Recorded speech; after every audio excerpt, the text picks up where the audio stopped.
The Brown Park Podcast is brought to you by Grow Clinics. They're Australia's leading hair transplant clinics, and you can go to growclinics.com.au. Hello. G'day, mate.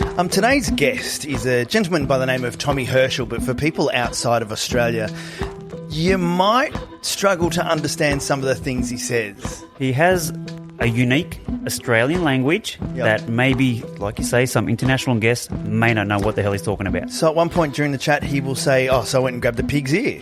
Which is a beer. I mean, clearly.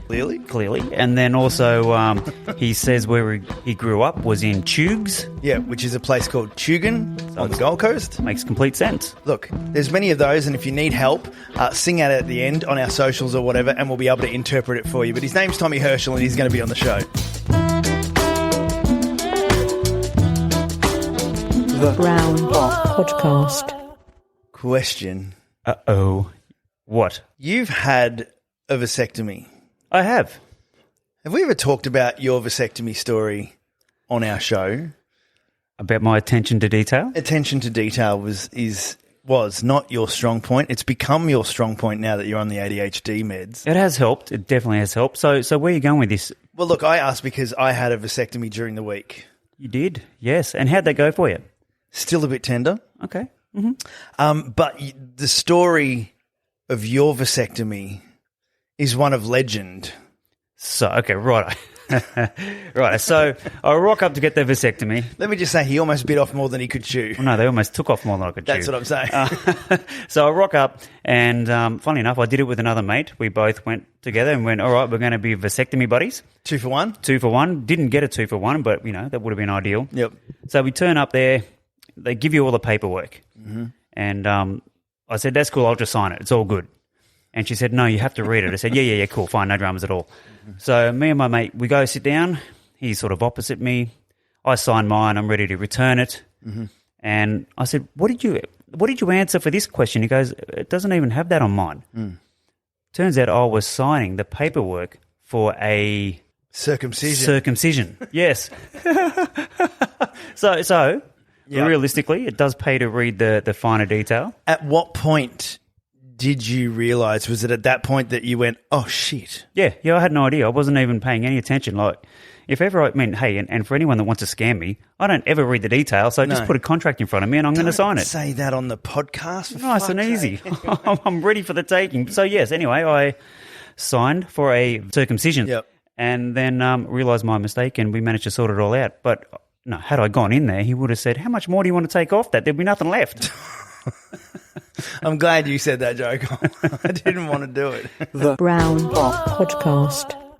Tommy Herschell is our guest on the podcast today, and he has a charity called Find Your Feet, which is all about sort of helping guys with their mental health and things like that. He's a character, and we sat down for a chat with him, and he was in his truck. I don't know, there's a bit of a theme going on with us and doing podcasts with people in the cars, but hey, we roll with anything. Brown Park. And we're very fluid, like swear, do whatever you want. It's fine. And keep my clothes on though. Well, no, what's up to you, brother? You know what? We can set up an OnlyFans if you want. Hey, maybe there's a revenue stream there we haven't explored.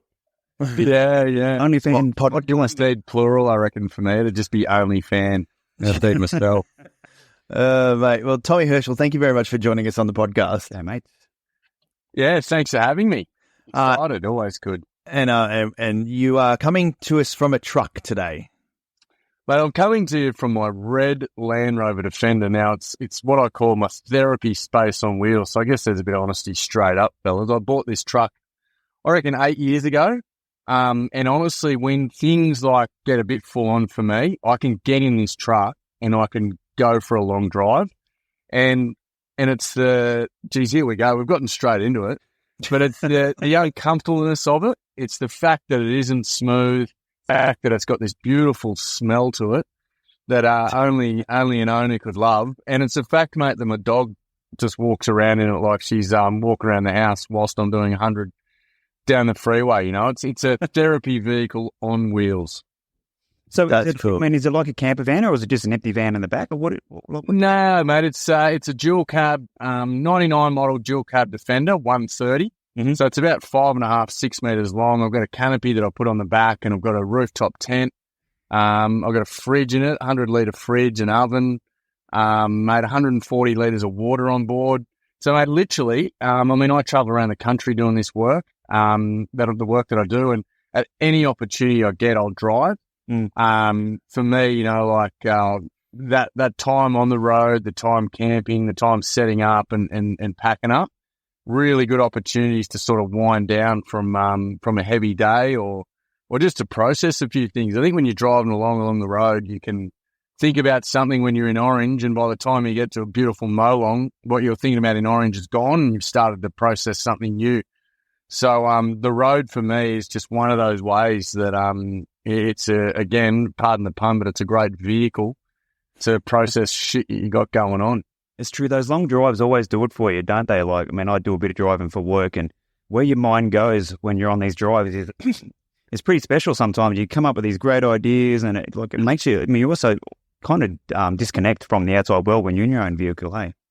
Yeah, definitely, mate. I had a school where I ran a workshop the other day, and it was a brutal workshop. I had a young fella who'd spoken about taking his own life, and the big thing that turned him around was at the workshop, the boys got up and apologised to him and about how they bullied him. And, this kid hadn't had friends his whole life, and he was literally planning on not being here only a few days after the workshop. And for me, that's a huge space to hold. You're doing a lot of healing. You're sort of creating, a safe environment for this young fella, and then the follow on as well. And mate, I had a bit of stuff going on in my world at the moment, and I live down in Sydney. I'm from the Goldie, but I was up near this place called Waddingon National Park, and I thought, you know what, I'm just going to go for a drive there after I finish this workshop.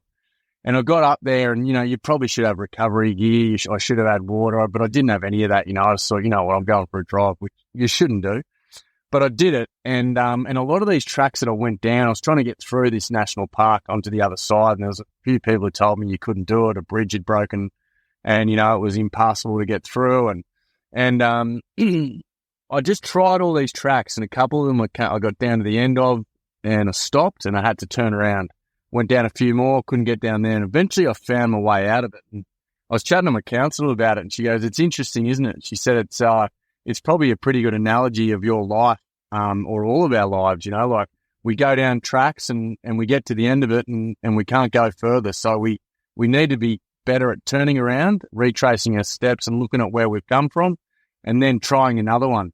And that feeling of that elation of being able to get through that mountain and get to the other side. I had this feeling of shit, you are capable when you stay calm, you take calculated risks, and, you think about what you're doing instead of just jumping straight down the track and going, shit, how am I going to get out of here? And you go through that deep hole, and that's when you get yourself into trouble. So, yeah, mate, the vehicle for me is, it's where I spend a lot of time, but it's where I also do a shitload of processing and stuff, and I just love it. So you mentioned the smell. What does it smell like? If my beautiful little dog Roxanne, who's 16, if she was in here, the smell would be that of beautiful wet carpet and chicken wings that she's hidden under the back deck for a few days and then gone and dug up and eaten. So you'd get that smell. But if she hasn't been in here, mate, it just smells like right now. It just smells like vinyl. It smells absolutely fantastic. I bet whenever you get in there, it's like there's something about smells, and especially when you get into a car, you just know that you're in this space. I bet you that turns something on in your brain when you get in there. Yeah, mate, it does. It does. And you're right. There is that, I guess it's conditioning. Was it Pavlov's dog? I'm going back to my psych lessons when I was a chalky at school. But yeah, that conditioning of, I'm in my car. I'm in my place, and it's an interesting when you bring that up. When I go to schools now, I'm 42 years of age, but when I was a young fella and I went through what I went through, I remember the first day I went to school, the teacher, Miss Goss, she was a champion. She tried to put some bullfrog sun cream on my nose. And I don't know if you'd like to remember bullfrog zinc. Yes, yeah. Clear zinc and the most incredible smell. And if I go to a school now and I smell sun cream or I smell that bullfrog, which is very rare these days, mate, it throws me into a bit of a spin, and I've got to sort of almost, to use a car analogy again, I've sort of got to put the car into forward drive, put my head into forward drive because I know I'm about to go through a bit of rough country, and and just stay calm. But yeah, mate, the old smells can take you places that we didn't expect. Tell us the Tommy Herschell story. How did you? What led you to the point that you're at the moment? Oh, geez, mate, it's an interesting one, isn't it? Because you got 45 minutes normally for these things. But, mate, the long and the short of it, is, I was 10 years old when my parents split up. For a long time before that, I remember seeing like a lot of conflicts sort of going on at home. I don't remember a lot of it, but I remember seeing it, if that makes sense. Yeah. When my oldie split, my old man, after a year or so of trying to live on the Goldie where we're from, he took off to far north Queensland, and he's been up there ever since, mate. And I remember as a young fella, like when Mum told us that they were breaking up, I remember I tried to jump out of the car. I put my leg outside the car. I was only 10, and my big sister ripped me back into the car. And I remember in that moment thinking, like, I just want to know where my old man is. Where's Dad? What's going on? And I didn't think about jumping out of the car. I just had this reaction of wanting to get out of that situation.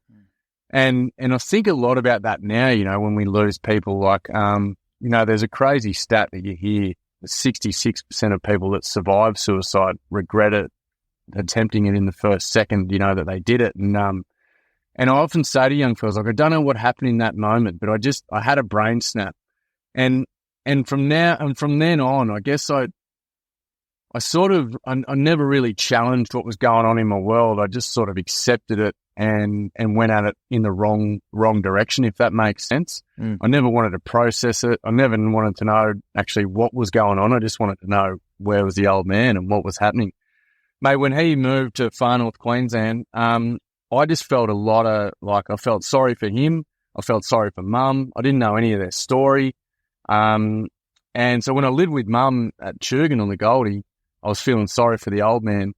So I went up and lived with him. And then when I started to live with him, I felt sorry for Mum. So I went back down to the Goldie, and I was only like 12, 13 years of age. Oh, yeah.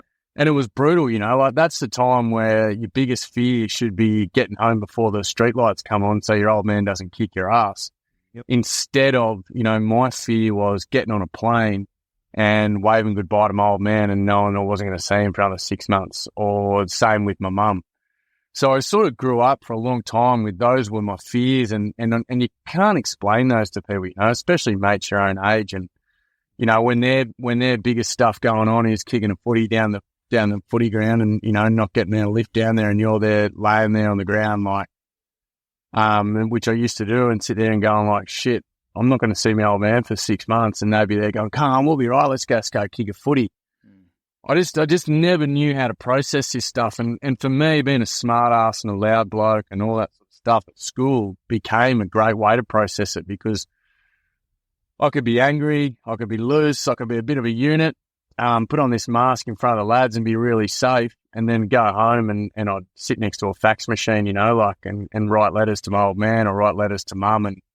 And the way my old man used to process it was I'd be at the fax machine crying, and he'd go, what's wrong with you? And I'd go, I just miss Mum. And he'd go, oh, come on, harden up, get on with it, buddy, you'll be right, whatever. And so I never faced it in a sense. I never got to deal with it. For me, like later on in life, alcohol became a great way to deal with it as well, because it let me do those things of getting angry, lets you get emotional, tell your mates you love them. And then the next day, after you've had those uncomfortable moments the night before, I could ring my mate, and especially my mate Stewie, I used to do it to all the time, and go, oh shit, man, I get a bit emotional last night. He go, yeah, it doesn't matter, man. We're on the piss, or, like, shit, What did we do last night? We get a bit loose.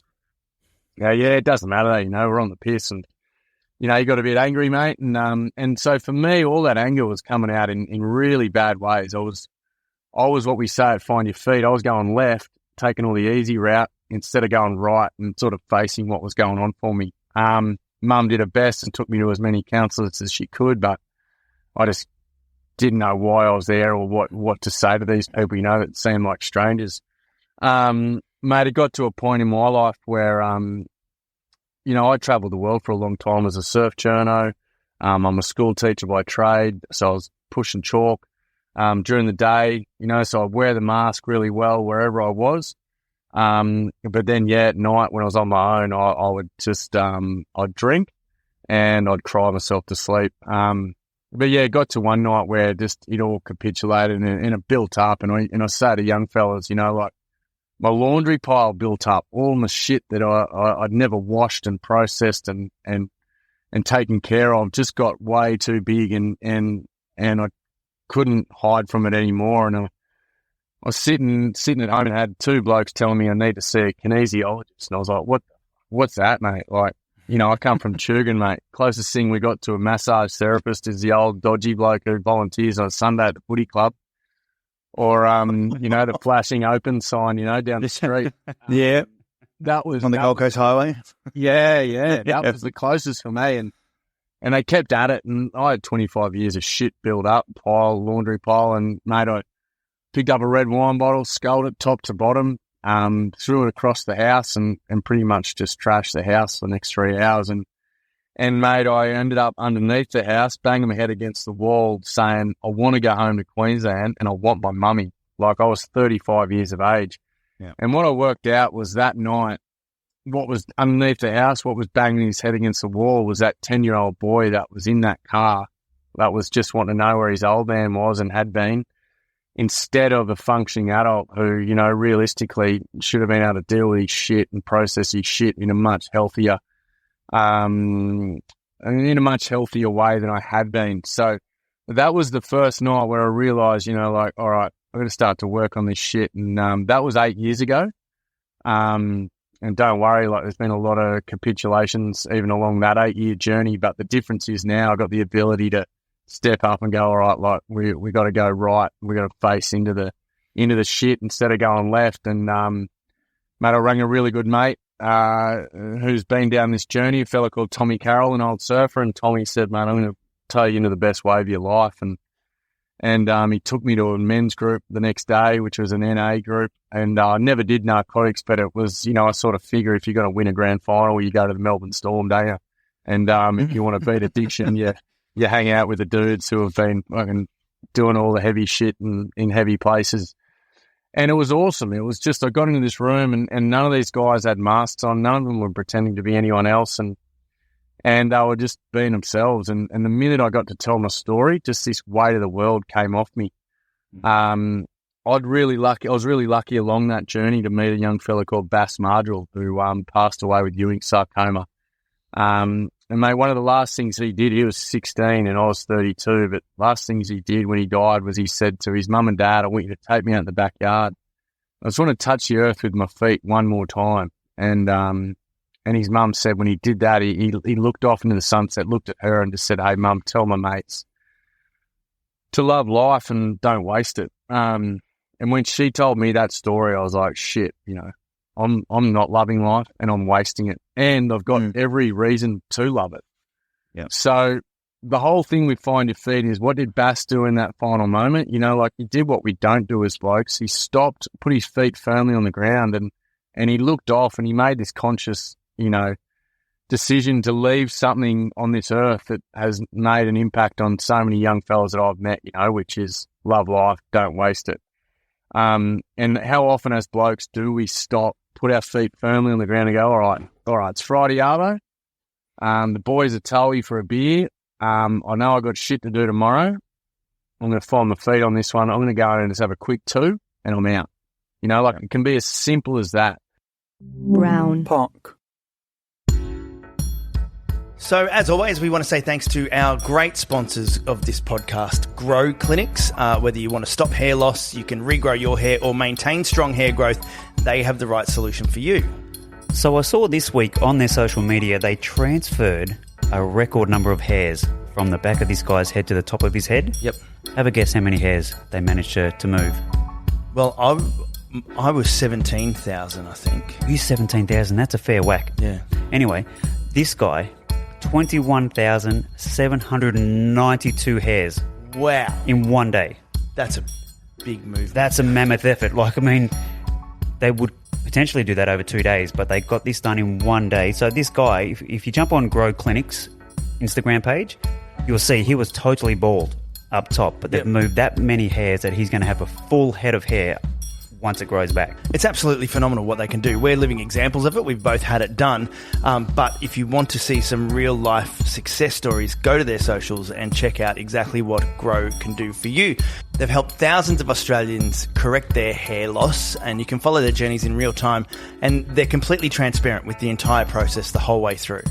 What they tell you is what will actually happen, and you can go in there with complete confidence. Yep. So look, if you want to find out more, go and check out the Grow Diaries on their website, which is growclinics.com.au. There isn't a one-size-fits-all solution to hair loss. You may just want to stop it from falling out, restore what you've got, or just keep what you've got healthy. Grow Clinics can help you do that.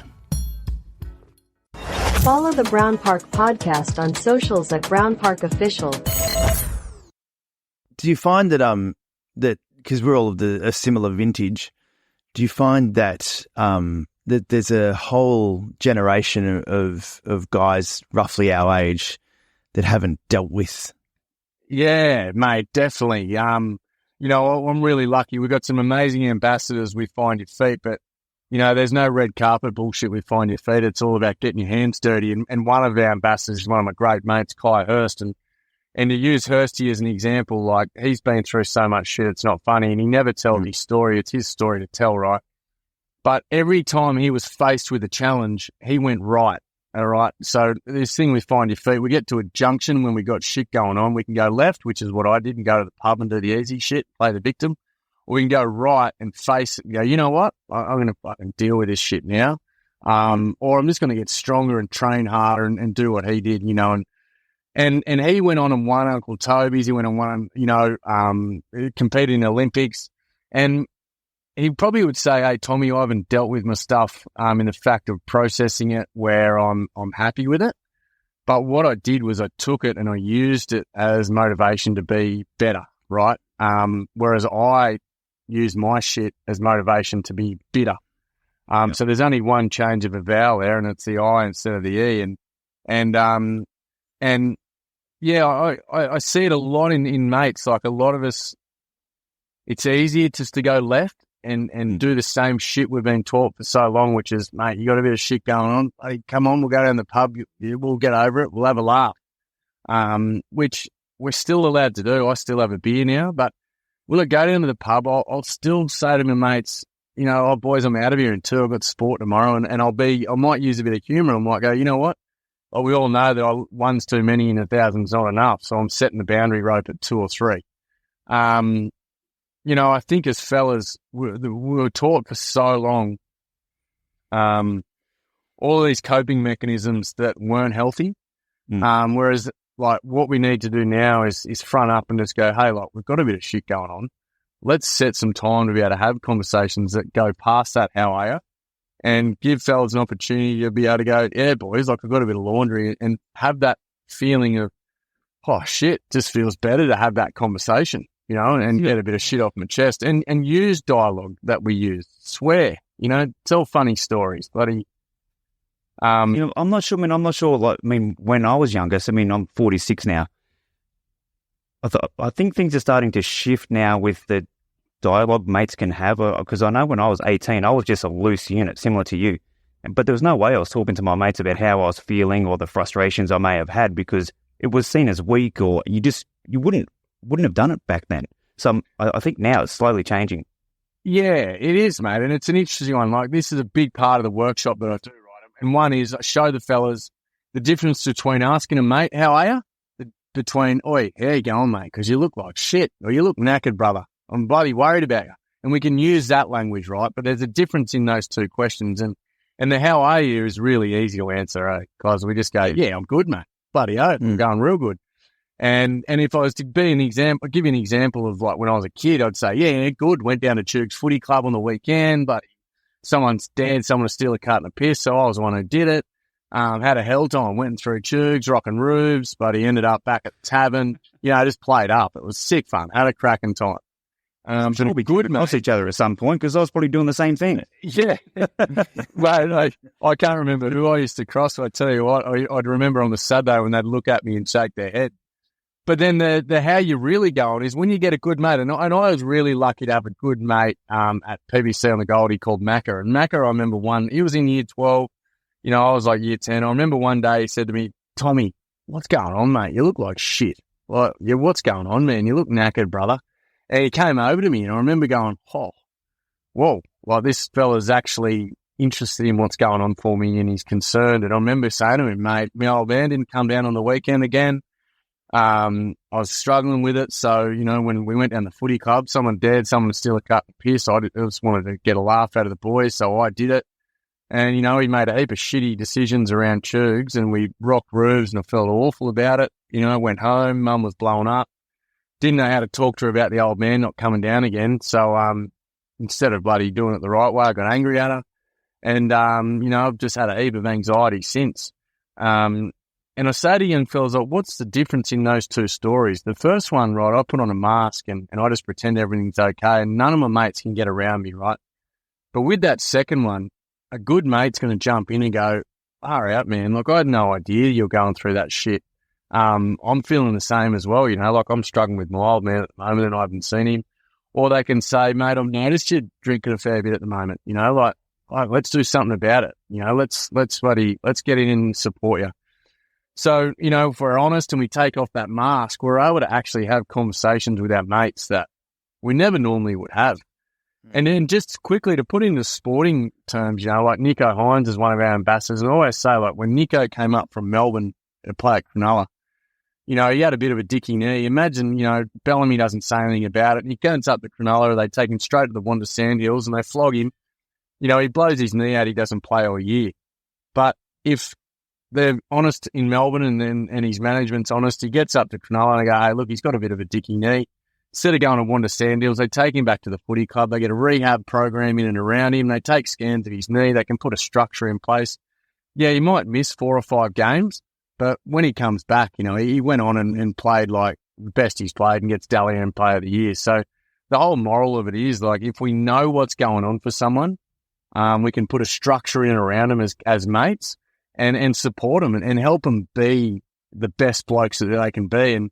And that's like, I always say to young fellas, they got this rule as young blokes that we're dogging a mate, right? If we snitch on them or we tell them to get off the piss or something like that. But I say to them, you're actually dogging your mate by not getting into him, going, oi, Dion, buddy, what are you doing getting on the piss all the time, mate? You're a good bloke. Like, you're a legend. But when you're on the piss, you're an animal. You know, like, let's turn it around, mate. Let's support you. You know, Have you got a crystal ball there? Yeah, like, how do you know? Tommy been talking before we... Yeah.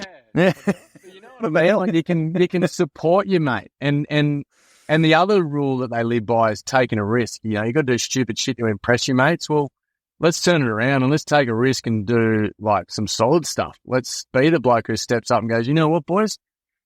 I'm not going to that party on the weekend because the wave's going to be sick on Saturday and I'm going surfing. Like, I'm going to get home, have an early. I might have 1 or 2 at home, but no. Be that fella who's prepared to change the culture. And yeah, you might lose like 10 blokes who you thought were great mates, but you'll probably gain 2 or 3 blokes who'll go, shit, yeah, mate, that's a good call. I mean, I've changed my relationship with alcohol over the last period of time because I was similar to you. Like, I'd start and then I wouldn't stop until I'd pass out or go to bed. But, I mean, advice for people that want to be able to draw that line in the sand and say, oh, I'm just having 2 and then going home. What tools did you use or do you use in that moment? Like, because sometimes you're having an excellent time and you'd love to stay, but you start getting, I mean, for me, there's a point where I'm like, I sort of know I'm off and I'm running because I've had this many drinks and there's just no stopping me. So what tools do you use? Look, Chris, I love how he's got that cheeky laugh. Mate, it's a good one. I was at 15 to 18 cans a day, man, for 10, 12 years. And I'm built like outdoor garden furniture. There's nothing to me. Puberty was awesome to me. I didn't get shoulders, I didn't get muscles, and I didn't get any facial hair. So, mate, I could put them away, but what I learnt, and it's a corny old line that you hear a lot, is you know, it's not my drinking that was my problem, it was my thinking. So I had 9 months of no drinking, right, which was epic. Like, I just worked through a lot of shit. I worked out a lot of my stuff. It was my old man's stuff. It wasn't mine. I didn't have to own it. I got really proud of the fact that I'd had this time off. I got proud of the fact that I knew I could do it. I knew I was capable of doing it. You know, I'm now back at the point where I'll have 2 beers. And then I'll have a week where I have nothing, or I'll drink a heap of heaps normal, which is an epic non-alc beer. Tastes exactly like beer. And I get this feeling the next day of like, shit, like I'm proud of that. I'm proud that I didn't get on the cans. But mate, I'll do things like, this afternoon in Ab, like the boys might come together and have a few pig's ears. I make sure I'm around blokes now, like, that only have 2 or 3, and they set the boundary rope, and I use dialogue like that. I go, boys, you know what? Like, she's a quick outfield, the Savo. I'm feeling toey, so I'm bringing in the boundary rope. I'm only going to have 2 or 3, and I'm out. If I'm on the Goldie at the crab pot, which is one of my favourite watering holes, I walk into the crabby, and I've got that thirst on. I might have, and I'm thinking I'm going to have 8 or 10. The first 6 or 7 will be Carlton Draft alcohol free, and I'll have 3. Then I'll have 3 gold so I can drive. And man, I guess I just start to weigh up what are my priorities. Is it and why am I sticking around drinking? Is it because I want to be the life of the party and entertain everyone, and fill a hole in myself that isn't being filled because I'm not making healthy choices? Or do I want to be that fella who goes, you know what, I'm going to go home and I'm going to make sure when I'm up tomorrow morning, I'm getting a swim and a run in because Saturday sport, and I love hanging out with my young fella and my daughter on a Saturday. Mate, I reckon it's little wins like going for a run, getting 5Ks in. So I do this thing with Find Your Feet where if you're going to make a withdrawal, you got to make a deposit first. So the deposit might be a 5K run. If you're going to go and have 2 or 3 beers. And normally, if you get a good 5K run in, you get to the end and you're feeling that good that you go, shit, I actually don't even know if I want a beer. I'm just feeling good. Yeah. So, making a withdrawal, making a deposit before you make a withdrawal. Yeah. Dion, have you ever had that? What's that, David? What do you mean? I was just saying we go, I'm just not going to have a beer today. Well, I love beer, though. Look, I might drink. I might drink 3 days a week now. Yeah. But you actually have calmed down. I've Mellowed with age. 2 years, I reckon, that I've tried to shift it where it's 2, maybe 3 days a week, and it's in the afternoon, and I don't get no anything anymore. But depositing before I made a withdrawal. Jesus, if I did that back in the day, I would have been fit as hell. Yeah, I'm with you, mate. Mate, a good one too is. And a good mate of mine, Merce, said it. He said, Tommy, get a good bottle of whiskey, right? A good Japanese whiskey or something like that, and just stay calm through the night. Like, and as you settle into it, just have one good 2 fingers of whiskey. And, mate, I started to do that. And what I learned was, and again, the drinking wasn't the problem, is the thinking was, for me, it was just a repetitive thing of like every night I just drank, like I grew up in a home where every night was Friday night. So for me to be able to just have one little drink at the end of the night was tough, right? But once I started to do that a few nights, like, oh, all right, okay, I've only had one. And then the next night I was like, I'm not going to have any at all. And then I'd start to do 2 nights a week where I just have a whiskey. And, don't get me wrong though, mate. There are times where, like I go, shit, I wouldn't mind. Like it's a rainy sort of cold day down here in Sydney. I wouldn't mind just going settling in at the bat and ball and having a quick 12. That'd be fantastic. But I know if I do that, my relationships with my wife, my kids, and those around me is really going to suffer. So those days where you can settle in are sort of rare these days, but when I have them, I've got the tools and skills to go, all right, sunset's approaching, let's get out of here. Or let's have a glass of water every 2 schooners. Yeah. I do think a lot of guys need to learn that lesson. And I think there's a big push on this stuff, like legends like what you guys are doing. Podcasts in and around this stuff. There's blokes having conversations like never before. What I always say with mental health or men's stuff is for a while there, it was very elitist. Like I used to work for an organisation that their whole thing, was toxic masculinity. Now, mate, I'm from Tugun, like cultural capital of the world, like we only just missed out on the Opera House, I grew up in Parramatta, so I know exactly what you're talking. Yeah, mate, I love to. We won the comp in '86. We lost it in '87. I was the ball boy. Just a great town. I love where I'm from. And now I'm all confused. What was I saying then? Help me out. I got sidetracked severely. I think I went on the sidetrack journey with you. Yeah. I think you got 3 guys on a podcast that can't remember what the fuck. Yeah, so we're talking about, so sorry.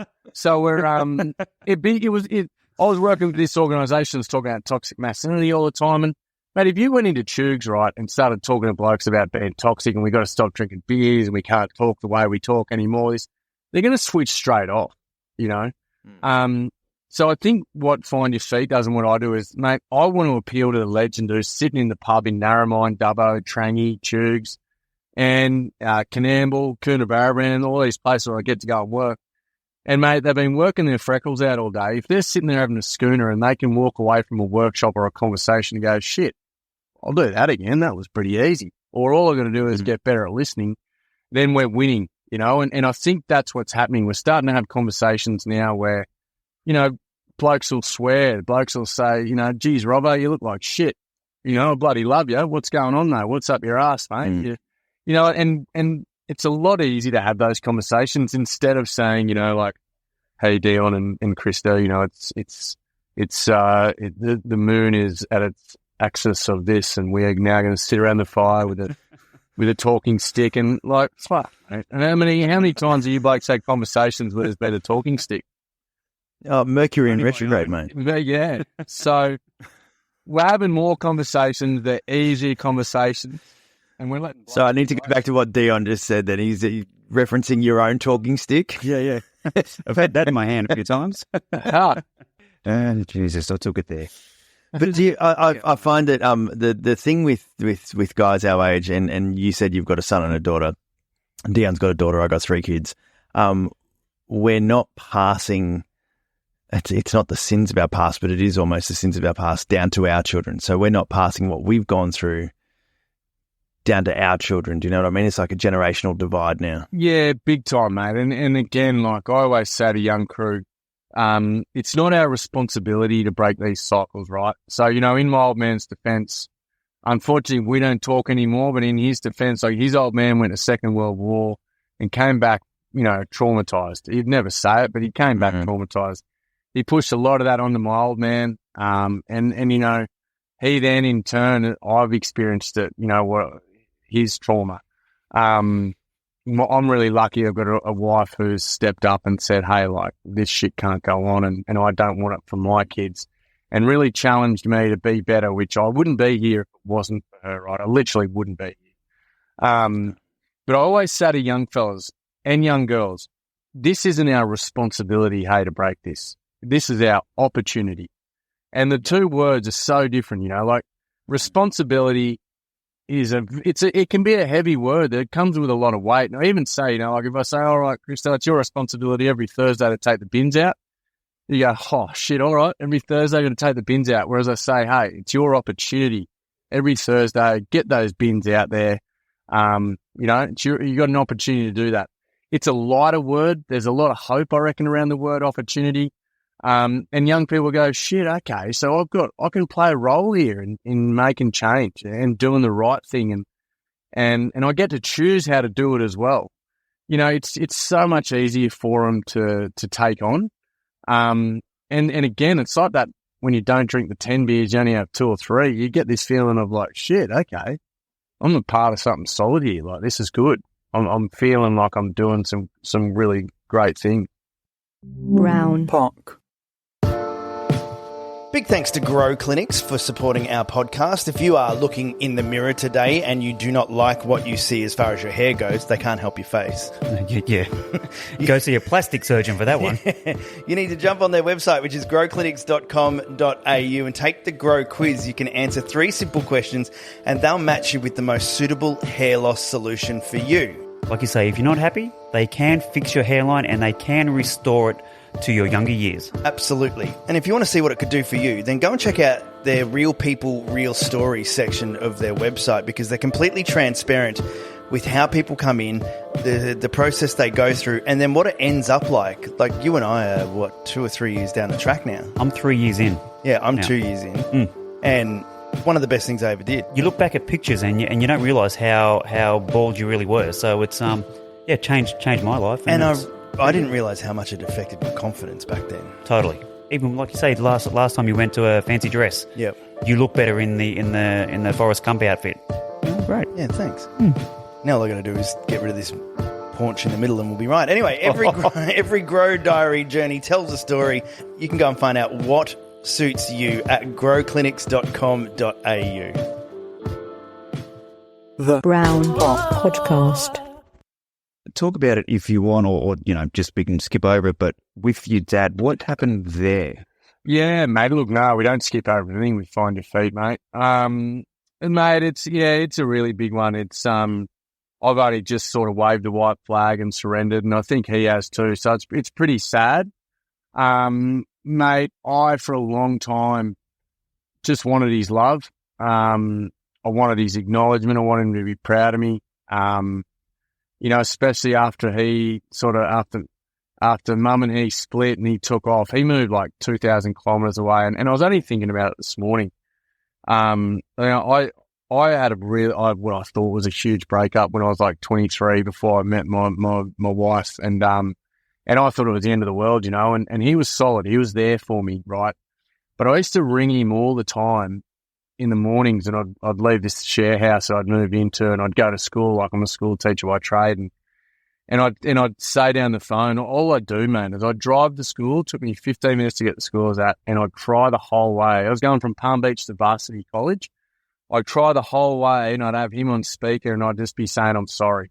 I'd be going, I'm sorry, like, I'm sorry, I'm so sorry. And he'd be going, what are you apologising for? I'm sorry. And I've only just jerried, that I've forever felt like it was my responsibility, or like forever thought it was my responsibility that they split. It was my fault, that they split. And, mate, it's a big one for me on now, because I guess it's like that footy match that could have had a deciding factor in it, and that is, one team was prepared to step up and play a bit harder footy. But for me and my old man, we haven't been able to do that, and we finished at 0-0, and no one wins 0-0, and we're not mates. We don't talk. Mate, I got to the point where I just felt like I was banging my head against a wall every time spending time with him. I'd achieve something, and I'd think we're going to have a beer and we're going to talk about it, and we'd get there and he'd block me and start talking to someone else, and wouldn't give me that love that I sort of needed or wanted. And you know what? He'd probably turn around and say, like, always felt like I was giving him the love and that, but he never took it. So, we're just two blokes that were sort of banging heads, which, we see those deer out in the forest in those nature movies, and they're banging horns, and I guess that's sort of where we're at. And, mate, it's for me, like, again, using that left and right thing, for a long time I went left and went, you know what, I don't want him around, I don't want to know him, this, that, and the rest. But we went up to Far North Queensland only a few weeks ago, and my young bloke's a little legend, Alfie, and he loves his family. He's a big family man. And, the easy thing for me could have been say, you know what, we're not going to go and see him. He's this and he's that. But instead we went and had dinner and sat there and watched footy. And I fell into a heap of old behaviours. Like, I said things and trying to get his approval and trying to get his love. And I'm 42. And I sat there going, why are you doing this, mate? Like, you're an idiot. But I sat there watching a young bloke talk to his grandfather and watch footy together. And I thought, like, that's all I ever wanted. Yeah, I just wanted to do that, like, and I'd never got to do it. And, yeah, I'm really lucky now, mate, that I've got some solid role models, older blokes in my life that I'd call dad. I don't physically call them dad, but I'd say they're like my old man. And mate, yeah, you don't always win. And I think that's what blokes need to realise too. We don't always win, but it's what do you do when you lose? A good loser is one who will sit in the shed and he might cross the floor actually and shake a bloke's hand and go, mate, we put in our best effort. Like, let's be proud of that. Or they'll even cross the hallway, go to the other team and go, mate, like, it sucks, but we've done our best.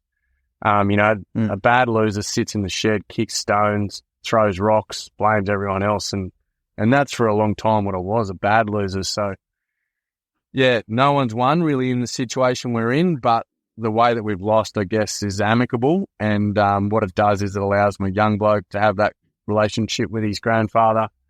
And, yeah, so I've actually never really put words to it like that. So it's always good to and healthy to be able to talk about it the way we do. I mean, I think in this day and age where parents seem to break up all the time, you being able to talk about it will definitely help so many people because it's so prevalent these days. Yeah, it is, mate. And a lot of young people blame themselves. And clearly when I was saying sorry to my old man those days, I used to ring him like I was blaming myself for their split and I was apologising and that was the wounded boy in me talking, you know, and it wasn't a functioning adult. Like a functioning adult will go, hey, it's not your fault. Like, this is what happened.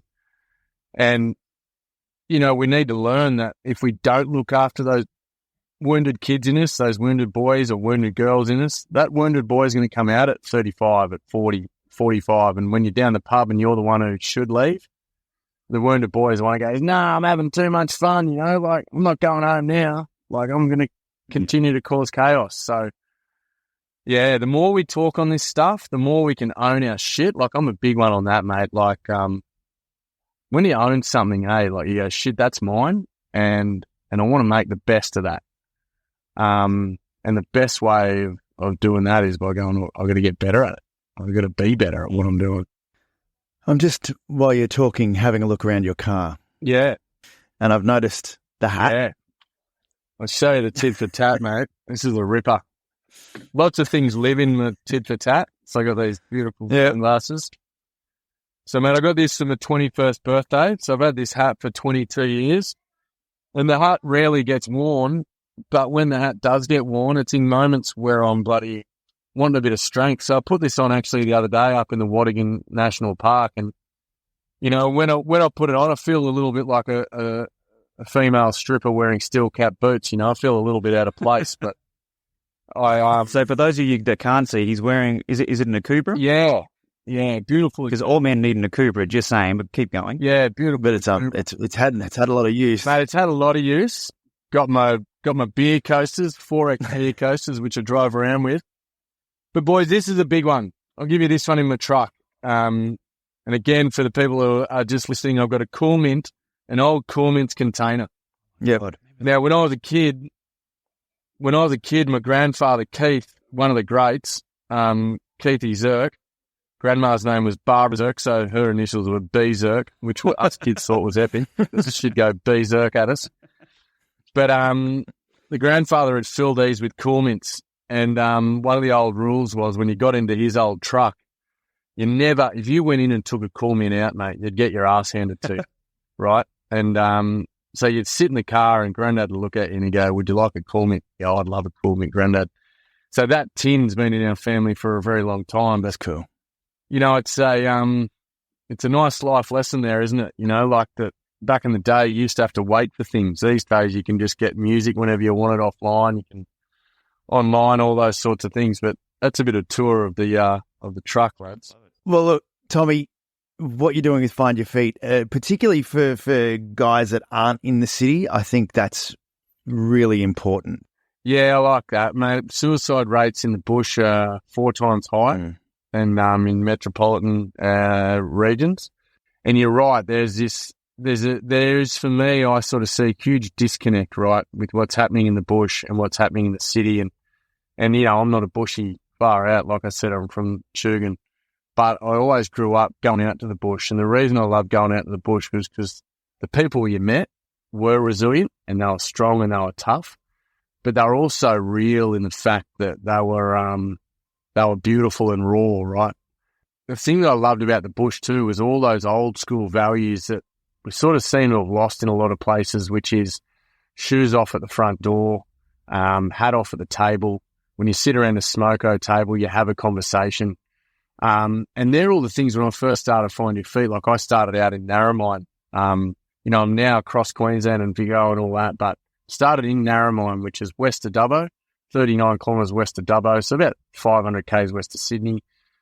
And meeting these fellas that, had forever been put up on as like tough as teak and strong as, seeing them and hearing them tell their stories for the first time and seeing the relief and seeing them see their mates acknowledge them for not being that stoic, strong fella all the time really gave me this whole thing of like, shit, this is the heart of Find Your Feet, you know, like these are the people that I've got a shitload of respect for, because I want to be like them.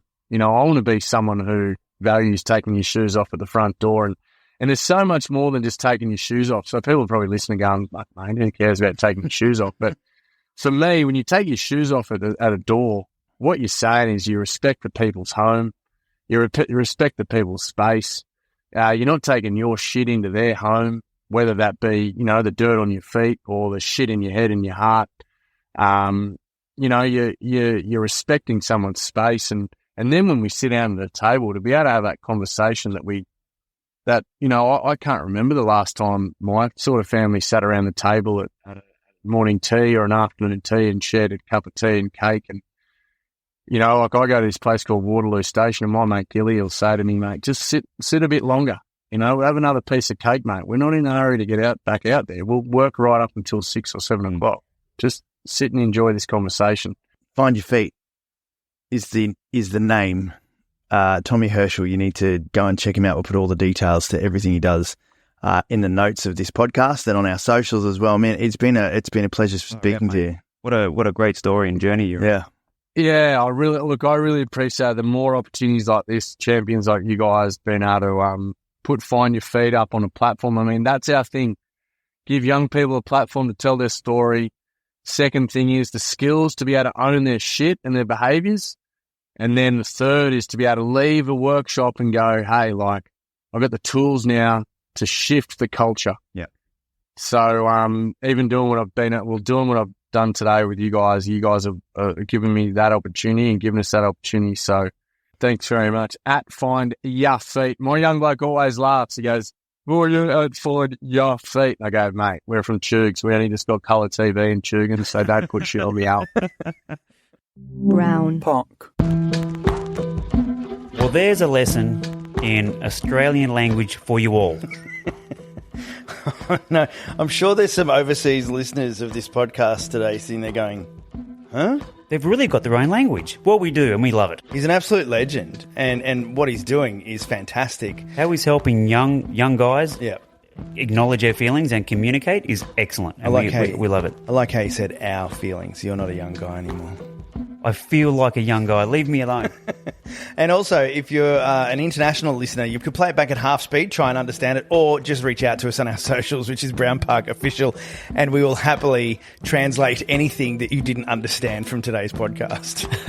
And if you'd like to support the podcast, there is a link there now where you can buy us a coffee. So if you feel so inclined, get in there and buy us a coffee. We'd appreciate it. And we love coffee. And we also have a bunch of merch on our website as well, if you would like to go and check that out at brownpark.com.au. We will catch you next episode. Thanks for listening. And scratch you later. Why are you happy? Because I don't want to be sad.